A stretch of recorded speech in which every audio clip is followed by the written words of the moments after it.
Друзі, вітаю! Ви на каналі Монетний двір. В грудні Національний банк України вшанував одну з найгучніших військових інновацій війни – морський дрон Магура, випустивши пам'ятну монету, присвячену безпілотнику, який допоміг нищити ворожі кораблі та авіацію. Новинка під назвою «Українська бавовна. Безпілотний надводний апарат Магура» вже введена в обіг. 16 грудня монета була в продажу в інтернет-магазині НБУ, і цей огляд буде присвячений саме їй. Тож, з вас підписка, якщо ще не підписані, та починаємо. З початку повномасштабної війни Україна не раз дивувала світ своєю майстерністю нищити ворога, який переважає своєю військовою потужністю. У цьому нашим воїнам допомагають сучасні розробки українських зброярів, які дають їм можливість реалізовувати найсміливіші операції. Йдеться у повідомленні Нацбанку. Саме одній із таких інноваційних розробок банк присвятив нову пам'ятну монету «Українська бавовна. Безпілотний надводний апарат Магура». Магура – це абревіатура від назви апарату англійською Maritime Autonomic Unmanned Robotic Apparatus, що в перекладі «морський автономний безпілотний роботизований апарат». Це сімейство українських багатоцільових безпілотних надводних апаратів нового покоління, так званих БНА, створених вітчизняними фахівцями. Ці високошвидкісні та маневрені платформи здатні виконувати широкий спектр операцій на морі, кардинально змінюючи тактику ведення бойових дій і забезпечуючи ефективну протидію агресору в акваторії Чорного моря. Магура призначена для різноманітних тактичних завдань, що робить її універсальним інструментом морської оборони. Апарати можуть здійснювати спостереження та розвідку, патрулювання акваторії, захист суден, протимінні заходи, рятувальні та протипожежні операції, доставку вантажів, а також точне знищення кораблів і повітряних цілей.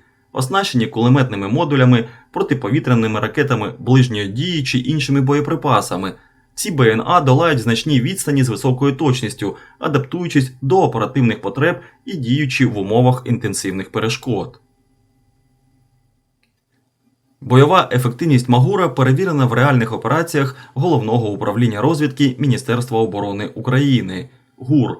Уперше в історії морські дрони ГУР знищили бойові кораблі ворога, завдавши непоправних втрат Чорноморському флоту РФ. Серед уражених цілей – ракетний катер «Івановець», десантні катери Д-295 «Акула» та Д-144 «Серна», великий десантний корабель «Цезар Куніков», швидкісний катер КС-701 «Тунець», два швидкісні катери «Рів-75» та патрульний корабель «Сергей Котов» з гелікоптером К-29 на борту. Еволюція системи дала змогу дронам опанувати і повітряний простір. 31 грудня 2024 року морський дрон Магура В-5 знищив два російські гелікоптери Мі-8 у Чорному морі, а також пошкодив третій. А вже в травні 2025 року бійці підрозділу груп 13 ГУР провели операцію зі знищення двох ворожих винищувачів Су-30. Ці дії витіснили агресора з Українського моря та унеможливили використання його авіації в акваторії, змінивши хід війни на морі. Пам'ятна монета присвячена українській інноваційній розробці, що докорінно змінила тактику ведення бойових дій у Чорному морі.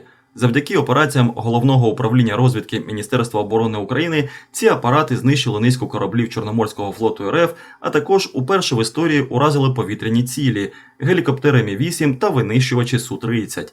Пам'ятна монета увічнює інженерну майстерність українських розробників і бойову звитягу воїнів, які перетворили морські дрони на один із найефективніших видів зброї в цій війні. На аверсі монети на матовому тлі зображено стилізований образ Магури – персонажа прослав'янської міфології, жінки-птаха з розправленими крилами, що тримає меч і щит. Вона уособлює матір Славу, Перуницю, богиню війни, перемоги та вічного життя, покровительку війська слав'ян-русів. На щиті Магури малий державний герб України. У верхній частині композиції зазначено напис «Україна», номінал 5 та графічний знак гривні, а також рік карбування монети 2025. Унизу ліворуч розміщено логотип банкнотно-монетного двору Національного банку України. На реверсі монети зображено стилізований безпілотний надводний апарат Магура, що стрімко рухається по хвилях, демонструючи динаміку і точність. У верхній частині композиції сцена знищення винищувача Су-30 з елементами вогню та вибуху, що символізують ефектну протидію агресору на морі та в повітрі. Нижче розміщено емблему Головного управління розвідки Міністерства оборони України, що акцентує на ексклюзивному використанні цих морських дронів підрозділом Груп 13 та напис «Магура», виконаний у стилі логотипа виробника, що підкреслює автентичність, національну гордість та визнання досягнень українського оборонно-промислового комплексу. Номінал монети 5 гривень, матеріал карбування Нейзільбер, маса монети 16,54 грами, діаметр 35 мм, гурт рифлений. Категорія якості карбування спеціальний Uncirculated. Тираж випуску 75 тисяч штук оголошений та 50 тисяч штук фактичний. 16 грудня 2025 року НБУ реалізовував монети за ціною 176 гривень за одиницю. Магура є інноваційною розробкою українських фахівців, що увійшла в історію національного спротиву як символ нової тактики та здатності протистояти ворогу. Її стихія – море, її характер – войовничий, її мета – вільна Україна. Це вже 6-та монета із серії «Українська бавовна», що була випущена Національним банком України, і поки мені вдалося придбати їх всі. А які монети цієї серії є у вас в колекціях? Напишіть в коментарях та обов'язково діліться вашими враженнями від нової монети. А якщо вам було цікаво, не забувайте ставити вподобайку під оглядом та підписуватись на канал, щоб не пропускати нові випуски. До зустрічі!